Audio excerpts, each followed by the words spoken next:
Assalamualaikum warahmatullahi wabarakatuh. Bagaimana nih kabar teman-teman semua?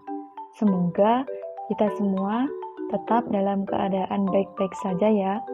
Dan semoga pandemi COVID-19 ini segera berakhir agar kita semua bisa bertemu bertatap muka. Langsung saja, kami dari kelompok 3 yang beranggotakan Elvi Ridho Hidayati, Erza Arlianti Maturofiah, Hayin Nur Fauziah, Isna Nur Aini, dan Maya Zahrotul Afifah. Pada kesempatan kali ini, kami akan menjelaskan mengenai penetapan metode dan strategi pembelajaran tematik. Tahukah kalian, apakah itu pengertian metode pembelajaran? Pengertian strategi pembelajaran? Fungsi metode pembelajaran tematik, fungsi strategi pembelajaran tematik, dan faktor pertimbangan penetapan strategi pembelajaran. Jika kalian sudah mengetahui, kita bisa sharing langsung ya. Jika kalian ada yang belum mengetahui, kita juga bisa berbagi, saling berbagi. Langsung saja yang pertama yaitu pengertian metode pembelajaran. Metode merupakan jalan yang harus dilalui untuk mencapai sebuah tujuan yang hendak dicapai dan telah terpikirkan baik-baik. Metode pembelajaran merupakan suatu cara yang digunakan oleh seorang guru untuk menyajikan suatu pembelajaran untuk siswa yang berada di kelas agar siswa menjadi lebih paham terhadap materi yang disampaikan. Sedangkan pengertian strategi pembelajaran yaitu kegiatan pembelajaran yang harus dikerjakan oleh guru dan siswa untuk mencapai suatu tujuan pembelajaran yang efektif dan efisien. Kegunaan dari strategi pembelajaran ini adalah memberikan rumusan acuan kegiatan belajar mengajar untuk memperoleh pengalaman belajar yang inovatif mengenai pengetahuan dan kemampuan berpikir rasional dalam menyiapkan siswa memasuki kehidupan dalam masa dewasa. Fungsi metode pembelajaran tematik. Yang pertama ada metode diskusi. Fungsinya yaitu mendorong peserta didik untuk berpikir kritis, mendorong peserta didik mengekspresikan pendapatnya secara bebas,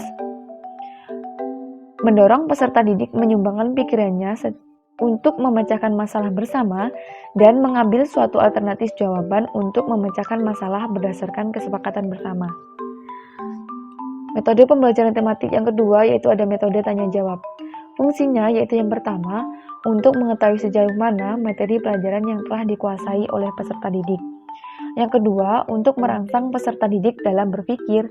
Yang ketiga, memberikan kesempatan kepada peserta didik untuk mengungkapkan masalah yang belum mereka pahami. Yang ketiga, ada metode demonstrasi. Fungsinya yaitu membantu anak memahami dengan jelas jalannya suatu proses atau kerja dari suatu benda dan memudahkan dalam menjelaskan pembelajaran. Yang keempat, ada metode percobaan. Fungsinya yaitu yang pertama, untuk membuat peserta didik lebih percaya atas kebenaran atau kesimpulan berdasarkan percobaannya sendiri daripada hanya mendengarkan penjelasan guru. Yang kedua, peserta didik dapat mengembangkan sikap untuk mengadakan studi eksplorasi tentang ilmu dan teknologi. Selanjutnya ada fungsi strategi pembelajaran tematik. Fungsi strategi pembelajaran tematik yang pertama yaitu strategi pembelajaran ekspositori, yaitu berfungsi untuk memberikan pengetahuan dan keterampilan kepada peserta didik. Pengetahuan dan keterampilan yang dianggap penting untuk peserta didik seperti informasi-informasi yang berkaitan dengan sains, matematika, kajian sosial, kesehatan, keselamatan, dan lain-lain sering dapat dilakukan secara efisien dan efektif dengan menggunakan strategi pembelajaran ekspositori. Yang kedua yaitu strategi pembelajaran inquiry, berfungsi untuk mengembangkan kemampuan berpikir secara sistematis, logis, dan kritis, atau mengembangkan kemampuan intelektual sebagai bagian dari proses mental. Yang ketiga ada strategi pembelajaran berbasis masalah. Fungsinya yaitu yang pertama, peserta didik lebih memahami materi pembelajaran. Yang kedua, ada menantang kemampuan peserta didik untuk menemukan pengetahuan. Yang ketiga, untuk meningkatkan aktivitas pembelajaran peserta didik. Secara garis besar, beberapa fungsi strategi pembelajaran yaitu yang pertama, sebagai ramuan untuk mengembangkan bahan ajar.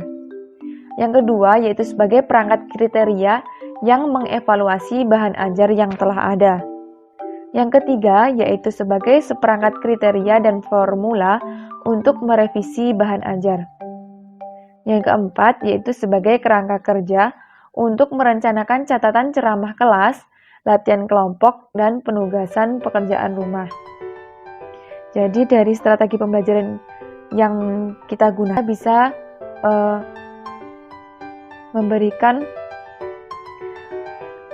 memberikan kesimpulan bahwa sudah baik atau belum strategi pembelajaran yang telah kita gunakan dalam pembelajaran yang kita gunakan di dalam kelas.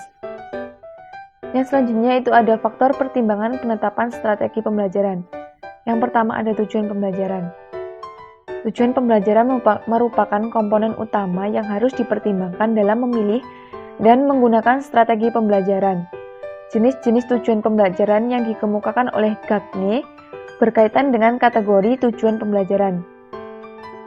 Gagne, Briggs, dan Wager mengelompokkan kemampuan-kemampuan sebagai hasil belajar ke dalam 5 kelompok, yakni keterampilan intelektual, strategi kognitif, informasi verbal, keterampilan motorik, dan yang terakhir ada sikap. Yang kedua ada bahan pelajaran. Dalam rumusan tujuan, seperti yang dijelaskan dalam subbagian terdahulu, tergambar bahwa pelajaran atau materi pelajaran itu merupakan yang harus dipelajari oleh siswa. Jadi bahan pelajaran itu materi yang harus dipelajari oleh siswa. Yang ketiga ada siswa, yaitu siswa merupakan yang paling berkepentingan dalam proses pembelajaran, di mana siswa mengingat tujuan yang harus dicapai dari proses tersebut mengenai perubahan perilaku siswa.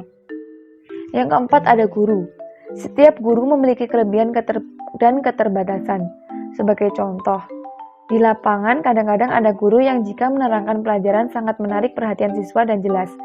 Sementara itu, ada guru lain yang walaupun menggunakan strategi pembelajaran yang sama dengan guru yang tadi, tetapi ia tidak mampu menarik perhatian siswa, bahkan cenderung membosankan.